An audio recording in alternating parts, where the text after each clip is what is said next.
Good afternoon, everyone. Thank you for joining us today. This is our second in our series for critical access hospital CEOs and CFOs. And Jonathan will be presenting over using the Medicare cost report to reveal opportunities. We are a small group, and as always, you have control over your audio. So if you want to unmute, feel free. If you want to ask a question, you can totally unmute, or if you want to put something in the chat, I'll be watching the chat. And with that said, Jonathan, I'll turn it over to you. Thanks, Laura. So excited to present on this information today, specifically at looking at how we can leverage our Medicare cost report to both identify opportunities, but also to drive financial performance going forward. Now, oftentimes organizations will really view the cost report as an administrative task that needs to be completed once per year. And what they don't really look at is how we can operationalize that document and leverage information and how we perform as an organization to really drive how we're tracking and entering information into the cost report that, again, will drive that financial performance going forward. Now, whether we're a rural health clinic or critical access hospital or whatever the case may be, that has reimbursements driven based on the cost report, we have to pay particular importance to the document itself to ensure that we're entering that information correctly. Now, I always like to say that when we look at cost report preparation, it's really merging the art and the science of cost reporting to really, again, to enhance reimbursements and improve the financial position for our organization. Now, the way I like to think of the cost report is it's really almost like a tax return for our organization, if we wanted to think about it to that framework. Depending upon the information that we enter into the cost report will ultimately dictate the reimbursements that we receive. Now, those organizations, same thing as individuals and corporations and so forth, as we tend to look at more opportunities and different ways that we can key in information, will ultimately dictate whether or not we get a reimbursement back from Medicare or whether or not we're going to owe money to Medicare at the end of the year. It's all of these different nuances that really go into playing into how we are going to get reimbursed as an organization. Now, I've really used what's up on the screen now as really a framework as to how we can explain things going forward. Now, the cost report itself really rolls up under the financial component of an organization. But this is something that has a direct impact on all of the different parts of the organization going forward. Everything from financial performance, the ability to hire staff, the ability to provide services, the ability to meet our strategy. So again, it rolls up into driving that overall financial performance for the organization.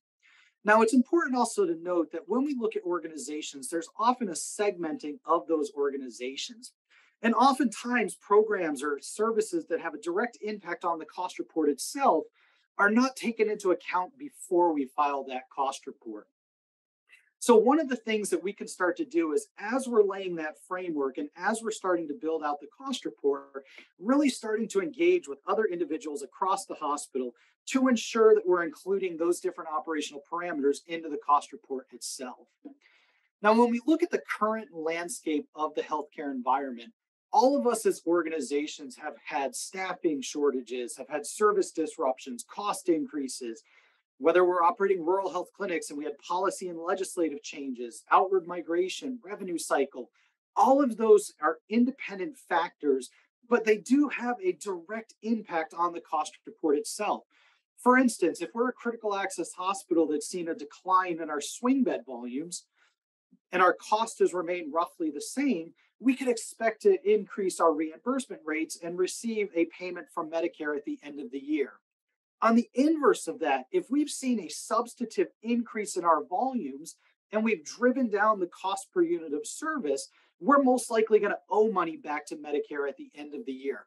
So again, it's taking into account all of these different factors to ensure as we are establishing ourselves as an organization, we're taking those proactive approaches going forward. Now, when we talk about the cost report itself, it's also important to note that as we look forward, we should be looking at our cost report at least semi-annually and doing either interim cost reporting or some type of projection to establish and determine the impact on our organization going forward. One of the worst things that can happen for you as a critical access hospital is to file your cost report at the end of the year and end up owing back $500, $600, $700,000 back to Medicare because of the variation in your cost or your revenue structure, but not having set that side of the money throughout the year to be able to pay those dollars back. So again, we have to take that proactive role to ensure that as we're establishing ourselves and as we're doing the cost reporting, we're looking at how we can position things and setting aside those dollars going forth. Now, on the inverse of that, also, because there is no reconciliation process with our Medicare Advantage programs, we want to ensure we're also doing that due diligence as we're looking forward. Because if our rates end up going up due to volume declines or whatever the case may be, or an increase in our expense structure, because there's no reconciliation process with Medicare Advantage, we want to make sure that we have an understanding of the dollars that are due to us so that if it does get to a material dollar amount, we can evaluate whether we want to file an interim cost report with Medicare to rebase our rates for that year. So again, all of these different factors and these different nuances go into how we want to leverage the cost report and how we want to look at those things going forward. Now, at a very high level, I'm going to talk about the CAH reimbursement methodology. Now, when we talk about the critical access hospital reimbursement methodology, and the reason why I'm talking about this is because, again, it's important to understand whether we're a CFO, a CEO, a CNO that's operating a department, our med-surg director, whatever the case may be, it's important that we have a comprehensive understanding as to how specifically critical access hospitals are reimbursed. Now, when we think about our critical access hospital, for Medicare and in some states Medicaid, we receive cost-based reimbursements for the services we provide relative to our Medicare population and those states, the Medicaid population. Now, at the very highest level, when we think about our Medicare cost report, if we are 50% Medicare and we have $1 million in expense within a given year, then Medicare is going to reimburse us 50% of that cost, or $500,000. Now, this is important to take into account also to the degree that that cost structure varies across each of your different departments. So your med-surg department may be 80% cost-based. Your emergency department may only be 20% cost-based. Knowing how all these nuances play out and how it steps down onto your cost report will allow us to determine the profitability of each one of our different programs and also determine the contribution margin of those programs. Again, what we don't want to do is to establish a program and operate under the understanding that we feel that we're going to get significant amounts back from a cost-based payer mix, only to find out that it is less than what we originally assumed. Also, as we establish pricing strategies and methodologies going forward, we don't want to establish pricing methodologies that put ourselves at a competitive disadvantage when we're looking at other area providers. And we'll get into this in a little bit more detail soon. Now, when we talk about our different programs also, as we start to look at capital initiatives or investing or reinvesting into our hospital, the amount of dollars that we spend will flow through the cost report and directly impact the reimbursement rates that we are going to get going forward. Now, say we are operating a med-surg program and we bring in some new med-surg beds, or we replace our beds or bring in other equipment. Again, as we step down that cost to that med-surg department, that's going to flow back through our reimbursement rates, and we're going to get that level of reimbursement back from Medicare for the proportion of the Medicare business. So as we talk about spending money on our organization or on the hospital, because part of that expense flows through that cost report, we can approach things a little bit more strategically than some of our PPS hospitals, that if they were to incur expenses for a particular program, they have to have the margin to be able to cover that expense because it's not going to flow through their reimbursement rates from any of their payers. Now, for those of you that are operating rural health clinics, it's important to note that there was that material change in that reimbursement methodology where we no longer get that uncapped cost-based reimbursement rate. Going forward, we are subject to an upper payment limit where we're always going to get the lesser of the cost-based rate or that upper payment limit. So we have to be a little bit more tactful as we go forward and look at how we're expending dollars to ensure that it's not putting ourselves again in a negative position competitively. or a negatively sustainable position going forward. Now, what is the economic philosophy for a critical access hospital? Now, I've always said that a critical access hospital can be the most expensive provider of care or one of the cheapest providers of care. It's really the determining factor is volume itself. Now, when we operate as a critical access hospital, we have a significant amount of fixed costs that we start at. And we start our service volumes at zero. And as we continue to work forward, we dilute down or divide up that fixed cost over a greater number of volume.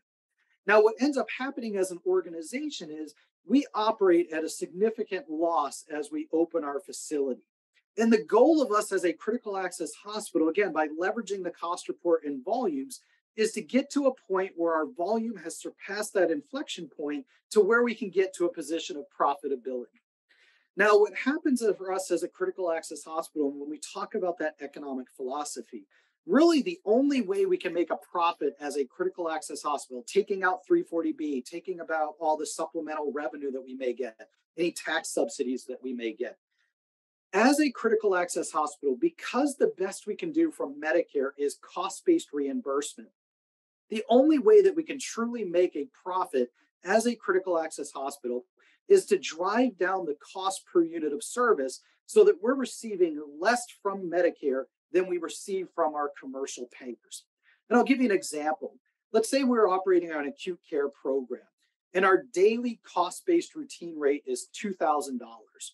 Now, if we take a commercial acute care patient that's only paying us $1,000 per day, then we're losing $1,000 relative to the cost per unit of service for providing that service itself.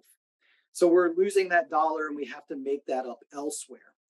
Now, if we're able to increase volume and drive services to our facility, we'll start to dilute down that cost per unit of service.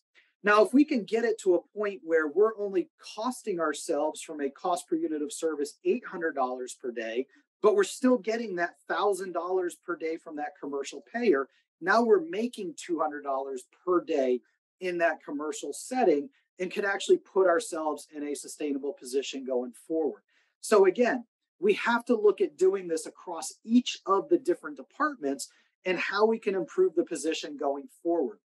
Now, what I'm not going to say is that as we look at certain programs in certain departments, if a service is not profitable, that we should cut that service. What we have to do as organizations is realize the cost report ramifications and the financial position of each program so that we can position ourselves effectively going forward to realize what programs are sustainable on their own and what programs are requiring contribution margin from other programs to actually sustain that program going forward. Again, take all of these factors as we start to look at our programs going forward. Now, I talked a moment ago about really looking at our organizational cost. Now, we as critical access hospitals and rural health clinics and really rural providers, we operate in an environment where upwards of 90% of our cost is fixed and only 10% of our cost is variable. What this does is it puts us in an environment where, again, we have significant upfront costs, and all of that cost is our facility. We built our infrastructure. We have our core staff, our minimum staffing standards. We have all of those different things that go into that we have to sustain just to be able to open our organization. Now, it doesn't matter if we operate in an acute care setting with 5 patients or 2 patients, we still need 24/7 nursing coverage. We still need medical supplies. We still need other things. We still need electricity. All of those things are really part of that fixed cost. It's the non-variable components. Now, as we start to work forward, again, because we have significant upfront costs, it really allows us to quickly dilute down the cost per unit of service. Now, when we think about the variable cost, it's all of those incremental medical supplies, specific pharmaceuticals, food per patient meals, any variable staffing we may have to bring in. But as I gave that example a moment ago, just because we have 2 patients today, if we increase 5 patients, we can most likely continue to provide those services with the same staffing that we have on site. So again, only we'll have those incremental charges and incremental costs going forward. It allows us to leverage that program and look at ways as to how we can start to drive volumes to our facilities. Now, I'd say that this is also one of the biggest opportunities that we have for organizations is particularly in a rural environment. We can oftentimes cause material increases to our volume with the staffing we currently have in place. Most times we will not have to materially increase staffing as a means to drive volume to our facility, excuse me. Now, when we talk about performance improvement, and next I'm going to jump into all of those different cost report opportunities that we really want to start looking at. When we start to think about performance improvement, it's important to look at the fact that there's several different areas that we really want to focus on. We have operating, we have financial, we have value, and we have market. Each one of these four functional areas has a direct impact on the overall cost report itself. The information that we enter, how we're entering information, what is allowable expenses, what are non-allowable expenses, the volumes, and all of those different factors. Now, in addition, as I mentioned earlier, and as we looked at the certain factors, it's important to start to look at the art of cost report preparation. And again, to get away from it being just an administrative function that we look at that has to be completed on an annual basis. As we start looking at different things, whether it's staffing alignment, the step down of cost, all of those different things, even things such as cash position and investments and all of those different factors, all of those nuances can go into the cost report and will, as a critical access hospital, have a direct impact on the reimbursements that you receive going forward. So now what I'm going to talk about is, again, identifying about 10 different opportunities in the cost report that are really opportunities that we can look at to improve our financial position. If we can take anything away from today's presentation, it's really looking at how each one of these goes into our cost report. And I would ask you or task you to look at your cost report relative to each of these different opportunities. Again, each one of these are things that can improve your net financial position and improve the overall accuracy of your cost report itself. Now, the first one we're going to talk about is, again, this is probably the biggest opportunity for critical access hospitals across the country. In fact, I've yet to see a state or a subset of hospitals that can't have some type of opportunity in their financial performance to their critical access hospital. Now, as all of you know, critical access hospitals are required to provide 24/7 emergency department coverage. Now, by providing that emergency department coverage under that critical access hospital program, Medicare came out and said, because you are required to provide 24/7 coverage in that emergency department, we are going to reimburse you the cost of your providers when they're standing by, waiting to provide care to that Medicare patient population. Now, the way the cost report works is we have to keep track of the time that the providers are actually providing care and the time that they're standing by in their organization. Now, when we talk about the professional time, I always like to call it the 3Ds: documenting, discussing, and delivering care. Any of the time that your provider is doing documenting, discussing, or delivering care counts as professional time under a critical access hospital. This is the time that they're being covered by billing for those professional services, that fee-for-service revenue as a provider in the emergency department. All of the other time, whether they're waiting for results, whether they're on call, whether they're at the facility, whatever the case may be, all of that other time is standby time. Now, the way Medicare reimburses you for your standby time is if 40% of your Medicare patient population is Medicare, then what they will do is they will reimburse you 40% of the standby cost waiting to provide care to that Medicare patient population.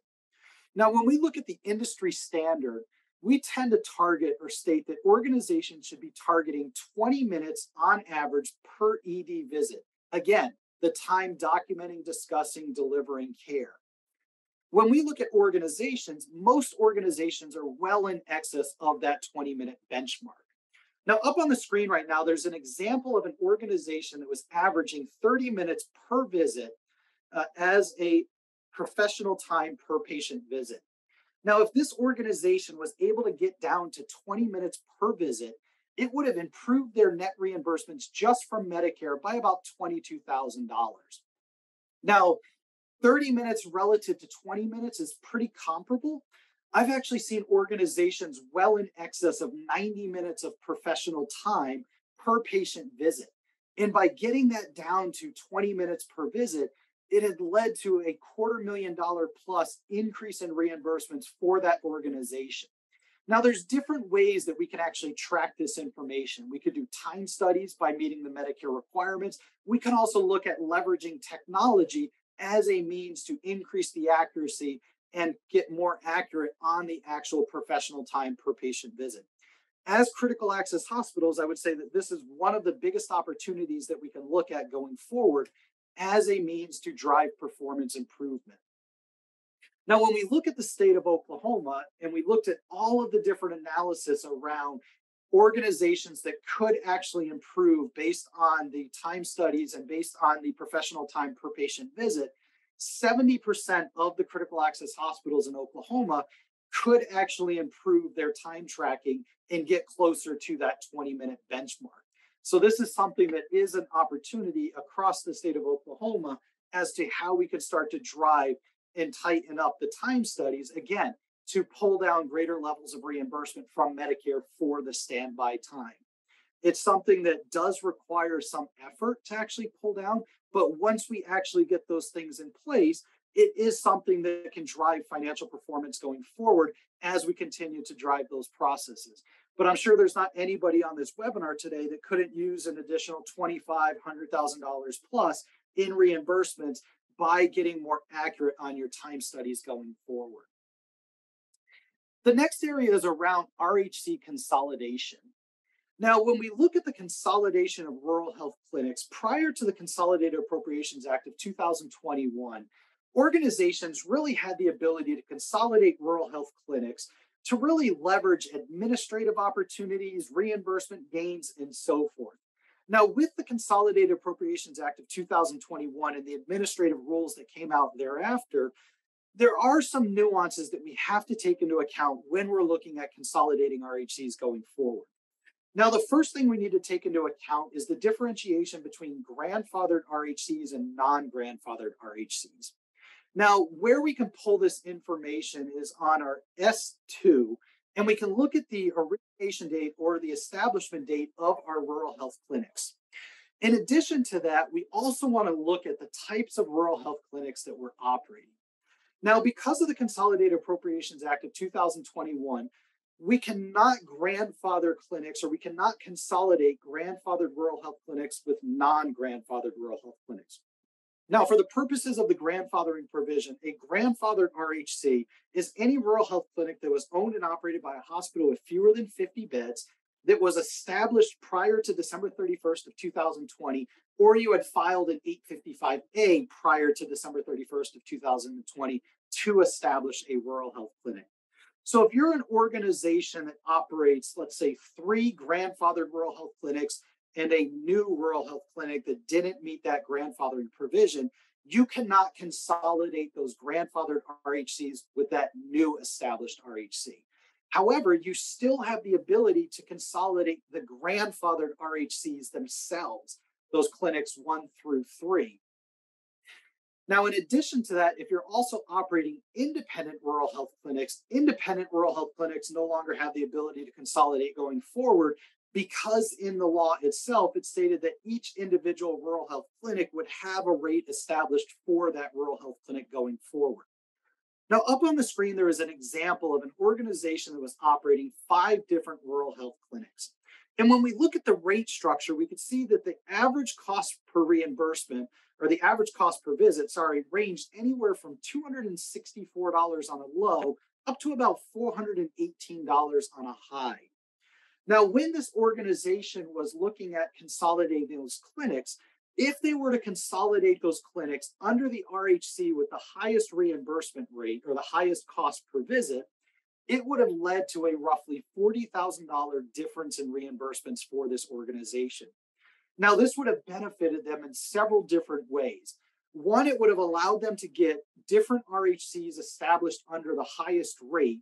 It also would have diluted down the average reimbursement that they received, which would have given them a different reimbursement rate than they were receiving under the prior structure of each clinic being separate.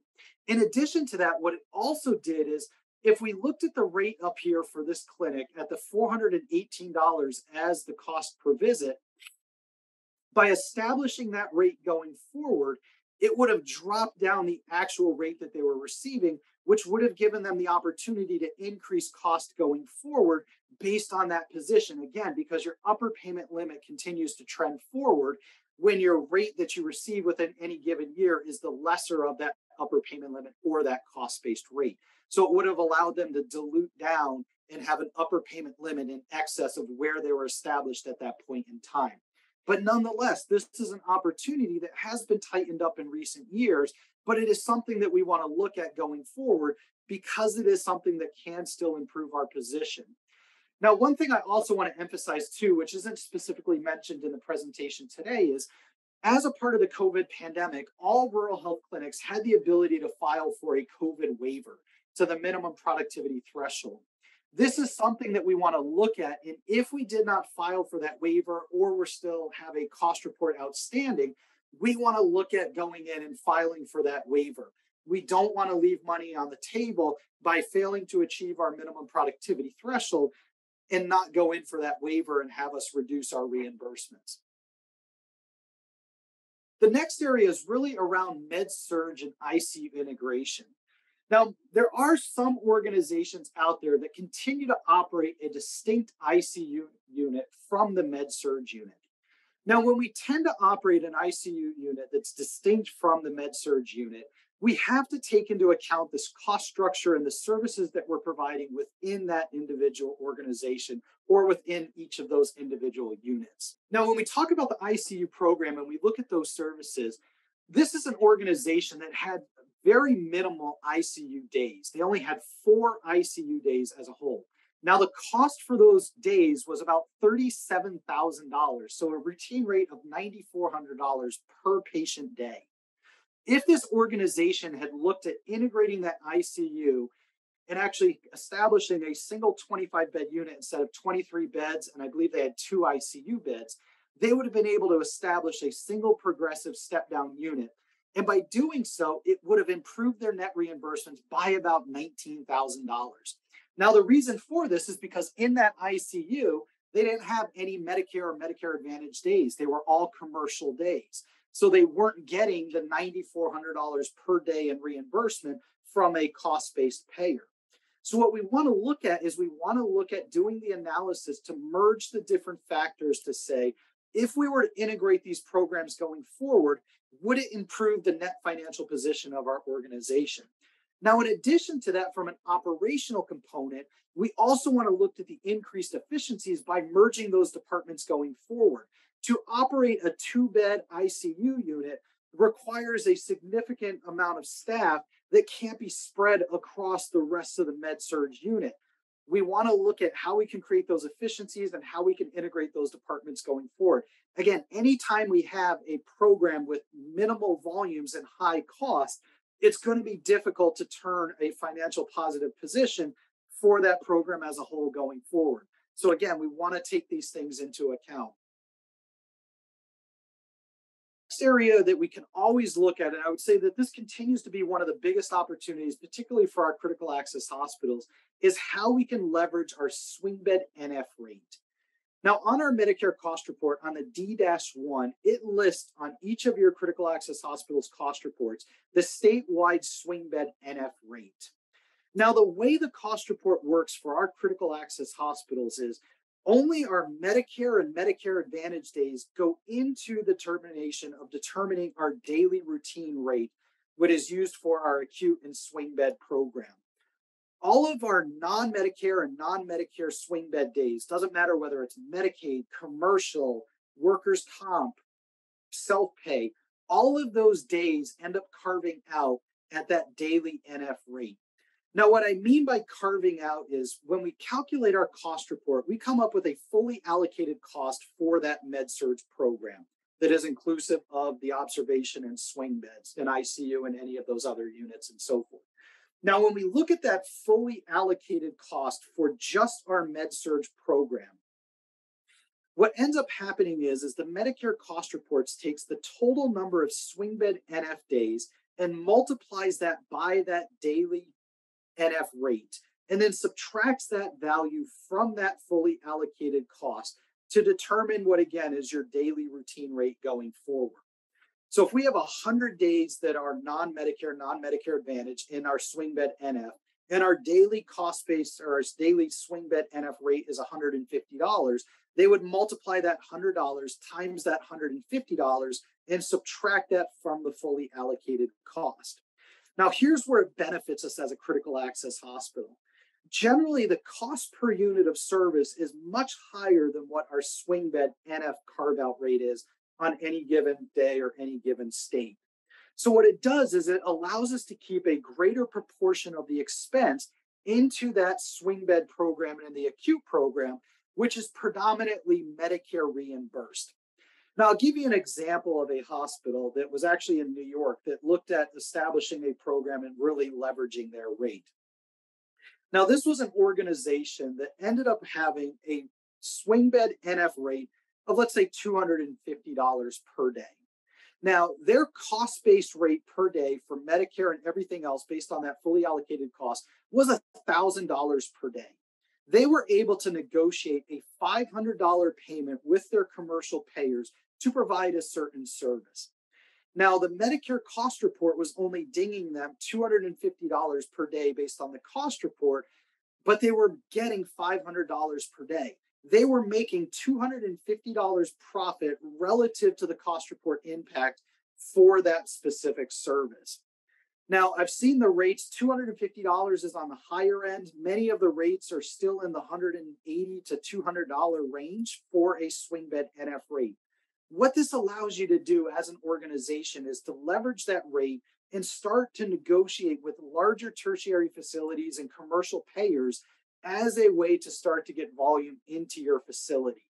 Now, again, what we don't want to do is if our nursing facility rate is $200, we don't want to go out and negotiate a $200 rate because we still have some of that variable expense. But what we can do is position ourselves to negotiate a rate to allow ourselves to determine some profitability when we're looking at that program as a whole. Again, because most of our cost is variable and not fixed, or sorry, most of our cost is fixed and not variable, it allows us to put ourselves in a position where we can negotiate a rate and we'll only have negligible upside from a cost structure going forward. I've seen organizations leverage this as a way to substantively improve their swing bed volumes and also their net financial position going forward. So again, if we want to look at that rate, we want to go on to the D-1. Now, the next area to really look at is swing bed growth as a whole. Now, when we talk about swing bed growth as a whole, most organizations, again, will only target our swing bed patients that are Medicare or Medicare Advantage. And even in today's times, we've seen our Medicare Advantage days drop because of prior authorizations and really the push to go to non-traditional critical access hospital swing type programs or other post-acute care facilities. Now, when we talk about our swing bed program as a whole, a way that we can leverage this service is really looking at how we can increase our volumes going forward. Now, when we look at what's up on the screen, an average daily census increase of 2 for a swing bed program can have upwards of $250,000 gain on the net financial position of an organization. And it really has to do with how all the cost steps down on the cost report and how we continue to dilute down that average cost per day. Now, if we look at the top scenario, the average cost per day, that daily routine rate, was about $1,800 per day. And this is in line with what many critical access hospitals see as a daily routine rate. Now, by increasing that average daily census from 3.2 up to 5.2, and again, a 2 average daily census increase is easily achievable. We're not saying that you have to increase by 6 or 10 or 12 or double your volume. We're saying a negligible increase in your volume ended up diluting down that cost per unit of service, that routine rate, down to under $1,600 per day. Now, by doing that, again, you're still getting cost-based reimbursement for that swing bed program from Medicare, Medicare Advantage. You're still getting it for your acute care from Medicare and so forth. But by diluting down that cost per unit of service, you can start to get to a point of profitability on your commercial and your non-Medicare business. So again, we want to look at the cost report. We want to look at different ways that we can do some high-level modeling to say, what level of volume do we need by leveraging that NF rate, by leveraging the swing bed program as a whole to improve the net financial position of our organization. It does not take as much of a volume increase as we think to start to improve the net financial position of our organization. The next area is really around pricing methodology. Now, a unique thing that is set up for critical access hospitals is 20% of the charge gets passed on to Medicare beneficiaries as a co-insurance. Now, what ends up happening is oftentimes critical access hospitals that are either in a system relationship or do their price list internally or whatever the case may be, they tend to overcharge for certain services that ends up leading to a significant amount of the cost being passed on to the beneficiaries through the way of co-insurance and deductibles. We have to start looking at our pricing methodology and how we're establishing services to ensure that we're not passing on too much cost to those beneficiaries. Now, a quick spot that we can look at to determine the proportion that we're passing on to our cost report from our cost report to the beneficiaries is to look at the E Part B, that Medicare worksheet E Part B. Now, on the Medicare E Part B, it will tell you the total coinsurance and deductibles that was passed on to the beneficiaries based on the pricing structure. We as an organization will tend to flag anything where greater than 40% of the cost of care is passed on to the beneficiaries in the way of that coinsurance and deductible. Now, the way it works for critical access hospitals is, say a facility charge for a CT scan is $400. Now, because 20% of that is passed on to the beneficiary, $400 times 20% comes out to an $80 charge that is passed on to the beneficiary. Now, the way that this works for our critical access hospitals from a pricing approach is where we can become a competitively disadvantaged is our Medicare patients are not getting charged an $80 copay to get a CT scan or some other services in a PPS facility or another outpatient facility. So we have to start looking at our pricing structure and using this information within the cost report to determine whether or not we are passing on more costs than is necessary to that Medicare patient population. Now, again, if we look at across the state and we look at all of the services that are provided, 34% of the Oklahoma hospitals had a cost structure that passed on greater than 40% of the total cost to the Medicare beneficiaries. So again, this is something that we want to take into account, and we want to look at how we can establish these services, how we can price services going forward to ensure that we are not passing on too much. Now, I'm going to skip the bad debt for a second, talk first about the charge description master.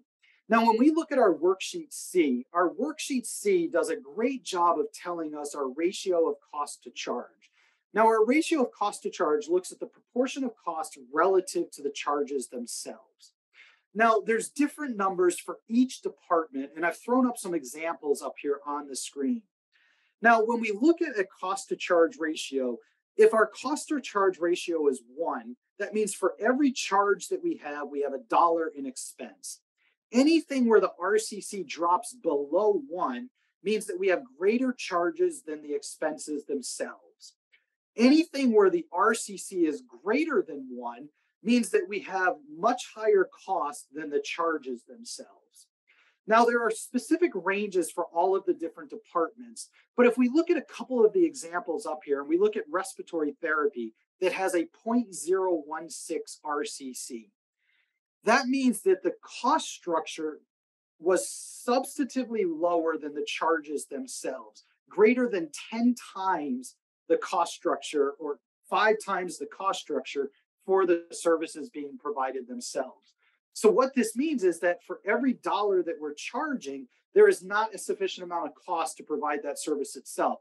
In this instance for respiratory therapy, that hospital is passing on significant cost to the beneficiaries for Medicare because of the cost structure itself. Now, if we go to the inverse of that and look at the clinic that had a RCC of 3.79, that means that their charges were significantly lower than the cost. The cost was 3.79 times higher than the actual charge structure for the service itself. Now, when we look at a program like this, it's important to look at both ends of the spectrum. Now, for that clinic itself, yes, we're going to recapture that money from our Medicare payer mix, but if our charges is significantly lower than the actual cost, are we going to recover those dollars from our commercial payer mix or from our non-cost-based payer mix? Same thing on the respiratory therapy side. Again, if our charges are significantly higher from the cost, then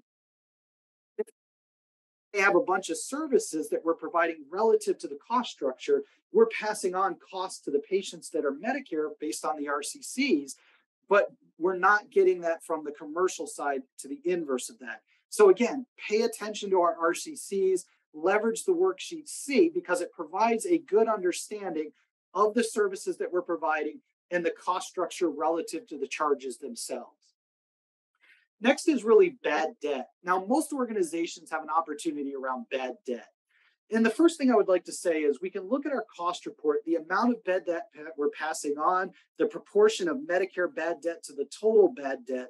But the biggest opportunity for us as organizations is to really establish a bad debt process to ensure that we're pulling back bad debt from patients or a collection agency and deeming them for worthless so that we can include them on our cost report.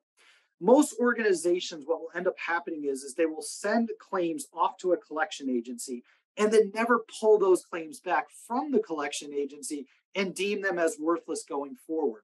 So long as those claims remain outstanding and there are efforts to collect on those claims, we cannot deem them as worthless and include them on our cost report. So again, we want to look at implementing processes going forward to ensure that we're doing things appropriately and effectively. This is another area similar to the ED time studies where I would say there's oftentimes the biggest opportunity for critical access hospitals to make improvements.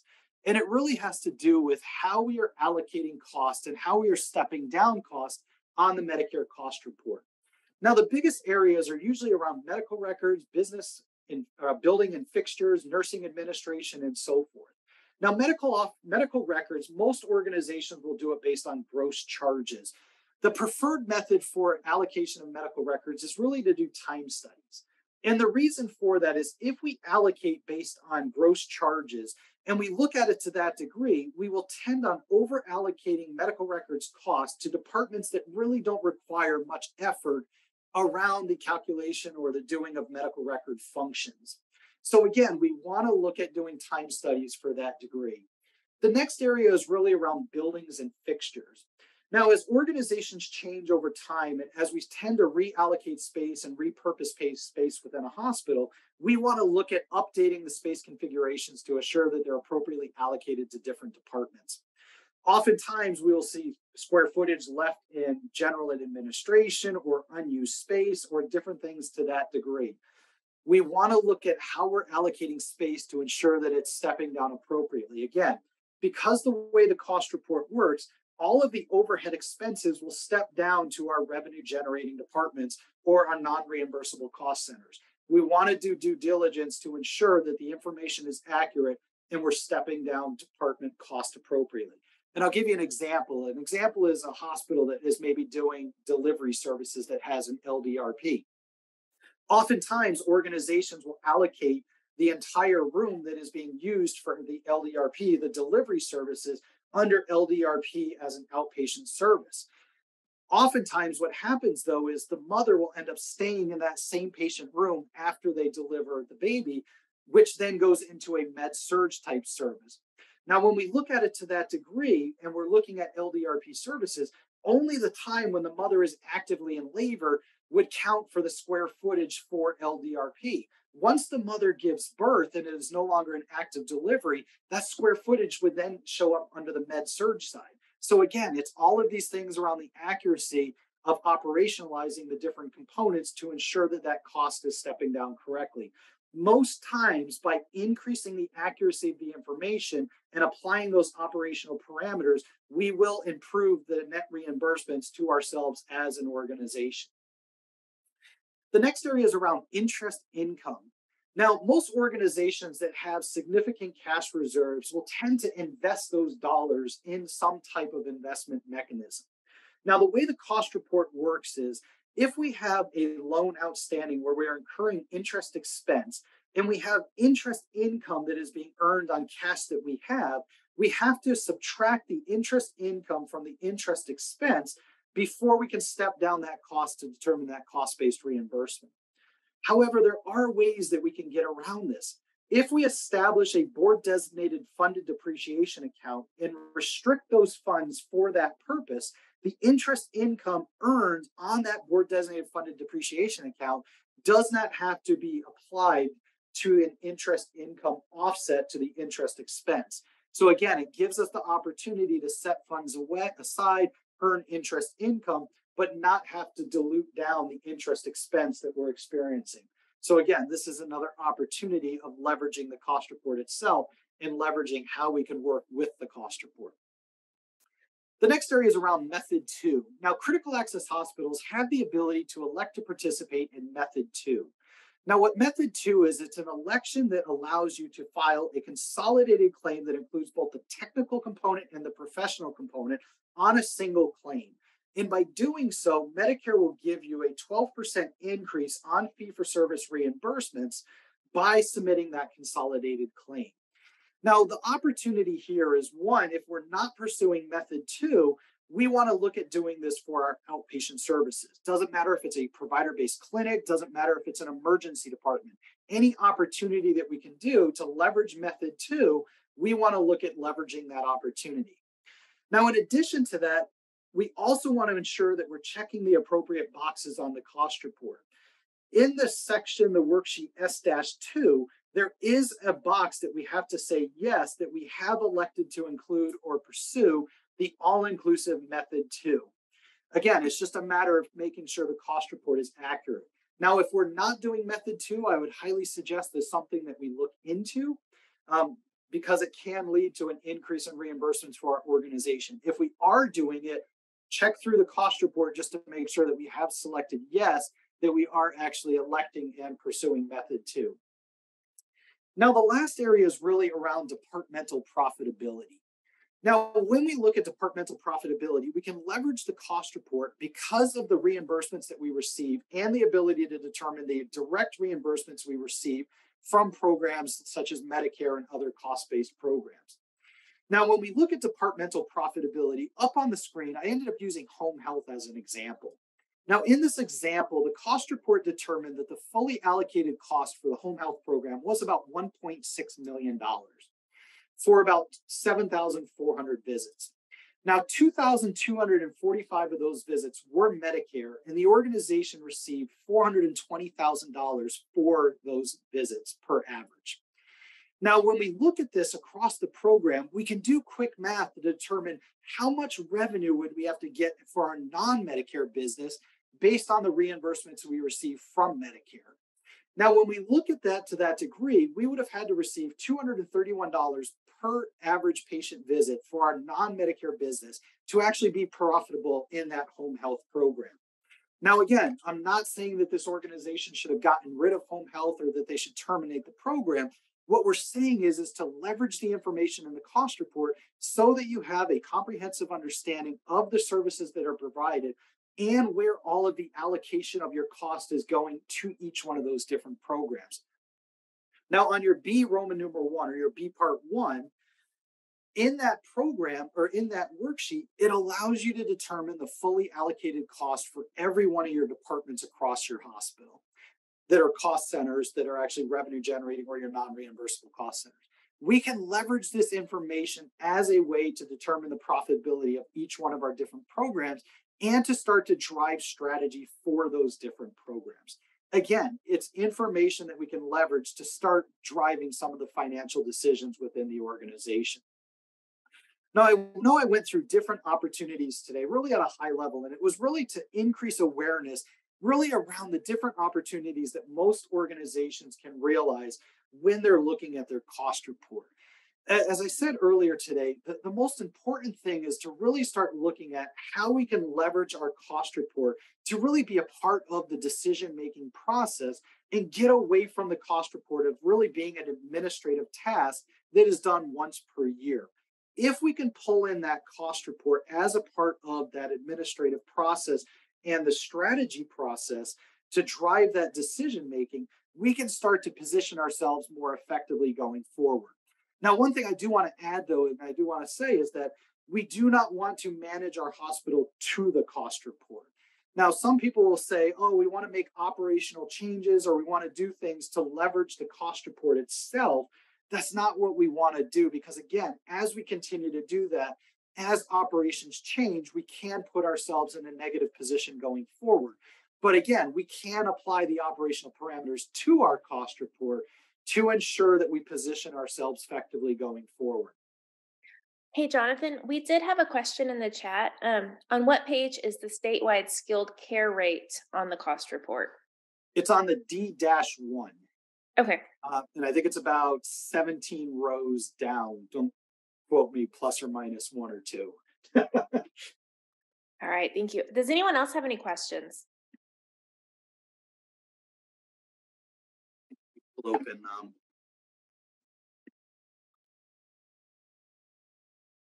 I can tell you the exact reference if you give me 1 second. Okay.